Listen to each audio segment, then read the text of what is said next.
স্বামী মারা যাওয়ার পরে দিকবিদিক শূন্য হয়ে পড়েন মুক্তা রানী রায়। তার চাচাতো ভাই দুলালের মাধ্যমে আয়া পদে চাকরি নেন সিভিল সার্জন অফিসে। চাকুরিরত অবস্থায় তার সখ্যতা গড়ে ওঠে সাবেক পানি সম্পদ মন্ত্রী ও স্থানীয় সংসদ সদস্য রমেশ চন্দ্র সেনের সঙ্গে। তারপর থেকে আর পেছনে ফিরে তাকাতে হয়নি মুক্তা রানীকে। 4 বছর আয়া পোস্টে চাকরি করার পর চাকুরি ছেড়ে দেন। এরপর মুক্তা রায় এমপি রমেশ চন্দ্র সেনের দ্বিতীয় স্ত্রী হিসেবে পরিচিতি পান। মুক্তা রানী থেকে নাম পরিবর্তন করে হয়ে ওঠেন মুক্তা সেন। ধীরে ধীরে শুরু হয় মুক্তা সেনের উত্থান। ঠাকুরগাঁও সদর উপজেলার গড়িয়া ইউনিয়নের চকহলদি গ্রামের বাসিন্দা মুক্তা সেন। কোর্টে মুহুরি হিসেবে কর্মরত ছিলেন তার স্বামী নির্মল রায়। সারাদিন পরিশ্রম করে যা আয় হতো তা দিয়ে সংসারে সবসময় ছিল টানাপোড়েন। তার স্বামী মারা যাওয়ার পরে 2 সন্তানের ভবিষ্যতের কথা ভেবে যখন চোখে মুখে অন্ধকার দেখেন, তখন MNH কর্মসূচির আওতায় হাসপাতালে আয়াপদে চাকুরি নেন তিনি। পরে আয়াপদ থেকে চাকুরি ছেড়ে নিয়ন্ত্রণ শুরু করেন গোটা 250 শয্যা বিশিষ্ট জেনারেল হাসপাতালের। ঠিকাদারি প্রতিষ্ঠানের মাধ্যমে হাসপাতালের কেনাকাটা, খাবার, আউটসোর্সিং এর মাধ্যমে কর্মচারী নিয়োগ বাণিজ্য করে আঙুল ফুলে কলাগাছ হয়ে যান তিনি। তারপর থেকে হাসপাতালের সব নিয়ন্ত্রণে নিয়ে হয়ে ওঠেন হাসপাতালের রানী মুক্তা সেন। খোঁজ নিয়ে জানা যায় ঢাকায় 2টি ফ্ল্যাট, কার রেন্ট সেন্টারের শোরুম, ঠাকুরগাঁও পৌর শহরের ইসলামবাগে 2 তলা বাড়ি, শান্তিনগরে 2টি জায়গায় প্লট আকারে 5 শতক করে জমি, পুরাতন বাস স্ট্যান্ড LSD গোডাউনের পাশে 10 শতক জমি, পঞ্চগড় ঠাকুরগাঁও মহাসড়কের পাশে 3 PM চাইনিজ রেস্টুরেন্ট, সদর উপজেলার জগন্নাথপুর ইউনিয়নের বাদুপাড়ায় বাড়ি, জমি ও সয়াবিন তেলের কারখানা, চণ্ডীপুরে জমিসহ বাড়ি, মিলচাতাল ও পুকুর 2 কোটি 8 লাখ টাকায় কেনার জন্য 30 লাখ টাকা অগ্রিম দেন। আবাদি জমি রয়েছে 20 বিঘা।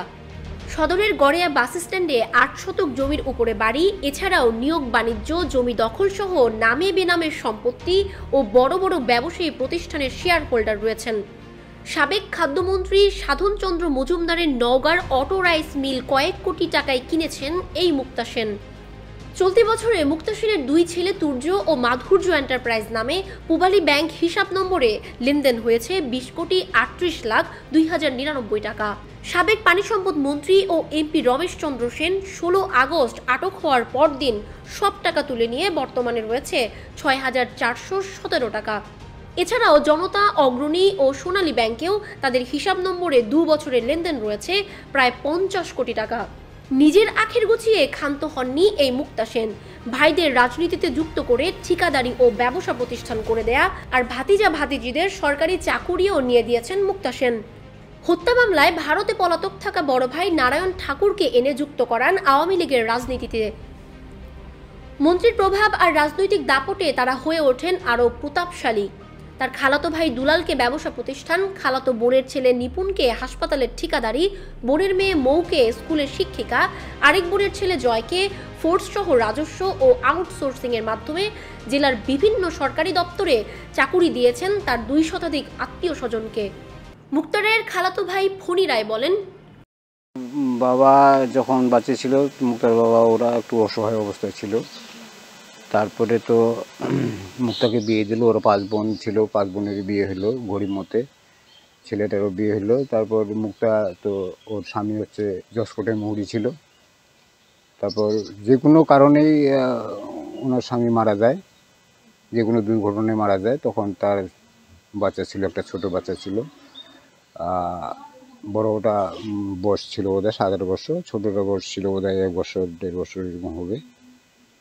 এই অবস্থায় এখন সে কিভাবে কি হয়েছে না হয়েছে এটা জানি না। কি চাকরি করতো, হাসপাতালে কি চাকরি করতো না করতো এটা আমি জানি না। তারপরও ওর মানে অর্থের দিক দিয়ে আমি সেটা বলতে পারবো না যে কিভাবে তার অর্থ হয়েছে না হয়েছে, এটা আমি বলতে পারবো না। জাহাঙ্গীর আলম নামে একজন বাসিন্দা বলেন, রমেশ সেন আমাদের সাবেক সাংসদকে ব্যবহার করে তার সঙ্গে অবৈধ সম্পর্কের জের ধরে ঠাকুরগাঁও সদর হাসপাতালের নিয়ন্ত্রণ মুক্তা সেন, তার মুক্তা সেনের বোনের ছেলে নিপুণ, মুক্তা সেনের ছেলে তুর্য এবং মুক্তা সেনের ভাই নারায়ণ, যিনি ভারতীয় নাগরিক, ইনারা সেই হাসপাতালের কর্তৃত্ব নেন। এই হাসপাতালের আউটসোর্সিংয়ে নিয়োগ, স্থানীয় ব্যবস্থাপনায় নিয়োগ বাণিজ্য, এই হাসপাতালে খাদ্য ঔষধ সরবরাহ হতে শুরু করে সব কিছু তারা নিয়ন্ত্রণ করতেন। ঠাকুরগাঁওয়ের সিভিল সার্জন ডাক্তার নূর নেওয়াজ আহমেদ বলেন, আপনি যে বিষয়টি জানতে চেয়েছেন সেটি হলো যে মুক্তা নামে একজন মুক্তা রানী নামে একজন আয়া, উনি আমাদের এখানে MNCS প্রোগ্রামে 2010 সাল থেকে 14 সাল পর্যন্ত কর্তব্যরত ছিলেন। এখন আর এই প্রজেক্টটাও নেই, উনি এখন আর করার কাজও নেই। দুর্নীতি দমন কমিশন ঠাকুরগাঁও সমন্বিত কার্যালয়ের উপপরিচালক তাহসিন মুনাবিল হক বলেন, সিভিল সার্জন অফিসে কে বা কাহার মাধ্যমে সে আয়া পদে MNS প্রোগ্রামে চাকরি নেয় 5,000 টাকা বেতনে। এটা সম্ভবত 2010 বা 9 সালে এরকম হবে আর কি।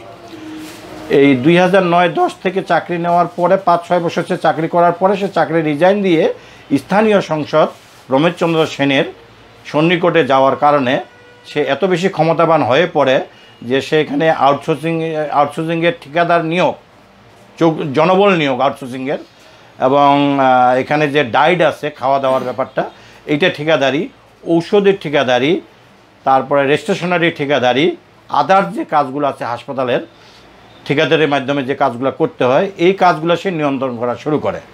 কোন ঠিকাদারকে কোন কাজ পাইয়ে দিতে হবে রমেশ সেনের কাছে সুপারিশ নিয়ে স্থানীয় ব্যবস্থাপনায় কিছু লোকজন হাসপাতালে ঢুকিয়েছে, তার সংখ্যা প্রায় 25 থেকে 30 জন, যদিও তারা বর্তমানে 5 তারিখের পর থেকে গা ঢাকা দিয়েছে।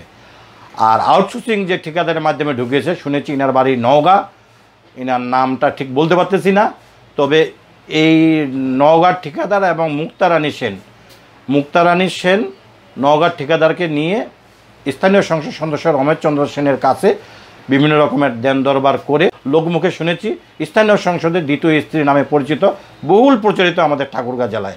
মুক্তা রানী সেন স্থানীয় সংসদের দ্বিতীয় স্ত্রী নামে পরিচিত আমাদের ঠাকুরগাঁও জেলায়। এটা বহুল পেপার পত্রিকা মিডিয়ায় বিভিন্ন সোশ্যাল মিডিয়াও আমরা দেখেছি অনেক আগে থেকেই, কয়েক বছর আগে থেকেই। এই মুক্তা রানী সেনের এক ছেলে আছে যার নাম নিপুণ চন্দ্র মহন্ত। সে ওই ঠিকাদারের ম্যানেজার হিসাবে ডায়েটখানায়, হাসপাতালের ডায়েটখানায় খাওয়া দাওয়া দেখাশোনা করতে করতে একটা অবৈধ আদেশ, তৎকালীন এখানে ডাক্তার তত্ত্বাবধায়ক ছিল নাদিরুল আজিজ চপল, তার একটা অবৈধ আদেশ নিয়ে সে এখানে নিয়ন্ত্রণ করা শুরু করলো এবং বেশ কিছু লোকজনের কাছে সে টাকা পয়সা নিছে, যে লোকজনগুলা এখনও তারা কান্নাকাটি করে বেড়াচ্ছে।